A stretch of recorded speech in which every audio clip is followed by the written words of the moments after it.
The Galactic Council's xenobiologists had been unanimous in their assessment of Keras-7. The moon orbiting the gas giant Typhon Prime was, by every measure they possessed, a death world beyond classification. Surface temperatures fluctuated between -200 degrees at night and +160 during its brief, radiation-scorched days. The atmosphere was a thin whisper of toxic compounds that would corrode most spacesuits within hours. Meteor strikes peppered the barren landscape daily, drawn by Typhon Prime's immense gravitational well. No known species in the explored galaxy would willingly set foot there. Even the Kryn, whose carapaces could withstand pressures that would crush most starships, had taken one look at Keras-7's profile and called it the Forsaken Stone, which made the energy signature Ambassador Telvek was currently observing from her flagship utterly impossible. "Run the scan again," she commanded, her mandibles clicking with agitation. The Kulathi had served as the Council's primary exploratory force for 3 centuries. She had seen binary systems collapse, watched nebulae birth stars, and documented life on worlds that shouldn't exist. But this defied explanation. Her second officer, a methodical Vryn named Koresh, manipulated the holographic display with his manipulator tendrils. "Confirmed, Ambassador. Biosigns, singular. And there's a heat source, sustained, non-volcanic, non-geothermal. A malfunction? All instruments calibrated and verified. Whatever is down there is alive, and it's generating heat intentionally." Telvek felt her 3 hearts accelerate. In her career, she'd made first contact with 17 species. This would be 18. But what manner of creature could possibly thrive in that hellscape? "Prepare my environmental suit. Full shielding. I'm going down." Koresh's eye stalks retracted with concern. "Ambassador, regulations are written by beings sitting comfortably in climate-controlled chambers," Telvek interrupted. "If something has colonized Keras-7, the Council must know immediately." The descent was harrowing. Her shuttle's shields flared white-hot as they cut through the meteor debris field.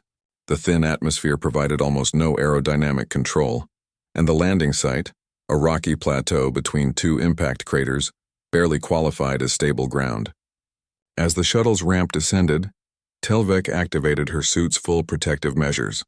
Environmental regulators hummed to life, compensating for the savage temperature differential. Radiation baffles deployed. She took her first steps onto Keras-7, and even through the insulated boots she could feel the moon trying to kill her. The biosign was 50 meters ahead, beyond an outcropping of twisted volcanic rock. The heat signature blazed on her scanner like a miniature star. Impossible. Nothing should be generating that much thermal energy without industrial equipment. She rounded the outcropping and stopped dead. A human sat on a flat rock tending a campfire. Telvek had studied the humans, of course. Everyone on the Council had, ever since the strange bipeds had stumbled into galactic society 40 years ago. With their chemical rockets and their audacious ignorance of how impossibly dangerous space travel was supposed to be. They were a curiosity, a species that had achieved interstellar capability despite possessing none of the standard evolutionary advantages. No natural armor, no venom, no redundant organs, no specialized environmental tolerances. Just soft flesh, endless curiosity, and what the Kryn had diplomatically termed concerning problem-solving instincts. The human looked up as Telvek approached, face visible through a surprisingly minimal helmet. He smiled, that uniquely human expression, and raised a gloved hand in greeting. "Evening?" he called out, his translator rendering the words in galactic standard. "Wasn't expecting company. Name's Marcus Webb. You must be from that Kulathi science vessel. Nice ship." Telvek's translator struggled to process her response. You're sitting by a fire, on Keras-7. Marcus glanced at the flames as if noticing them for the first time. "Oh yeah. Collected some meteor fragments earlier. They're mostly iron-nickel composite, burns pretty well with the right oxidizer mix. Had to improvise a bit with the fuel, but she's going strong." He patted a cylindrical container beside him. "Brought my own oxygen, obviously. But why?" The question burst from Telvek unbidden. "This moon is classified as uninhabitable. Lethal to all known biological organisms. Why would you come here? Why would you build a campfire?" The human's smile widened. "Why not?" "I'm a xenogeologist studying extreme environments. Keras-7 has some fascinating tidal stress patterns, and the meteor impacts create these really unique crystalline formations. As for the fire, He shrugged. A gesture Telvek had learned indicated casual indifference. Gets cold at night. Even with the suit heaters.